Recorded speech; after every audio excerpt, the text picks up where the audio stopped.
స్టాంపుల కుంభకోణం ఒకప్పుడు ఆంధ్రప్రదేశ్‌ని కుదిపేసింది. తెలుగుదేశం ప్రభుత్వ అధికారంలో ఉన్నప్పుడు మంత్రి కూడా అరెస్ట్ అయ్యారు. తెల్గి కుంభకోణం.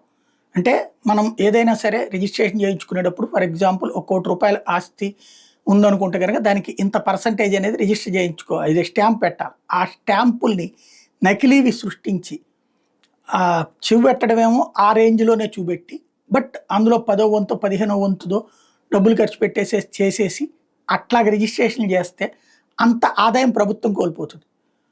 మామూలుగా రిజిస్ట్రేషన్ డిపార్ట్మెంట్ వాళ్ళు ఆ స్టాంప్ ఉందా లేదా చూస్తారు కానీ అది ఒరిజినలా కాదా అన్నది చూసేటటువంటిది వాళ్ళ దగ్గర లేదు. దాని ఆధారంగా జరిగింది అప్పట్లో కుంభకోణం.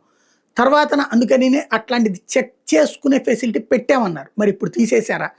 కళ్యాణదుర్గం ఎమ్మెల్యే మీద ఆరోపణలు చేస్తూ తాజాగా చేసుకొస్తున్నటువంటి స్టాంపుల కుంభకోణం వందలు కాదు వేల కోట్ల రూపాయలకి, పదులు కాదు వందలు వేల సంఖ్యలో జరిగినాయి అన్నటువంటిది ఇప్పుడు తేలుతున్నటువంటి అంశం. ప్రస్తుతానికైతే ఒక ఇద్దరు ఎవరైతే ఈ సేవను మీ సేవను నిర్వహించేటటువంటి ఒక అతనితో పాటుగా ఇంకొక అసిస్టెంట్ని అరెస్ట్ చేశారు. బట్ ఎమ్మెల్యే సన్నిహితులు ఇప్పుడు అందులో బాధితులా లేకపోతే వాళ్లే కుంభకోణానికి పాల్పడ్డారా? ఎందుకంటే వాళ్ళు కుంభకోణానికి పాల్పడితే వాళ్ళకి సంబంధించినటువంటి సంస్థలవి కూడా అట్లాగా తప్పుడు వాటితో పోరు, అవి జాగ్రత్తగా చూసుకుంటారు, మిగతా వాళ్ళకి చెయ్యాలి.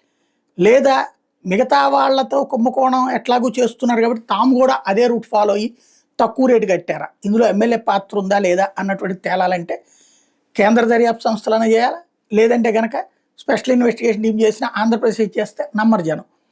బట్ ప్రస్తుతానికైతే ఇది సరే, అది రాజకీయం చూద్దాం, పక్కన పెట్టేద్దాం.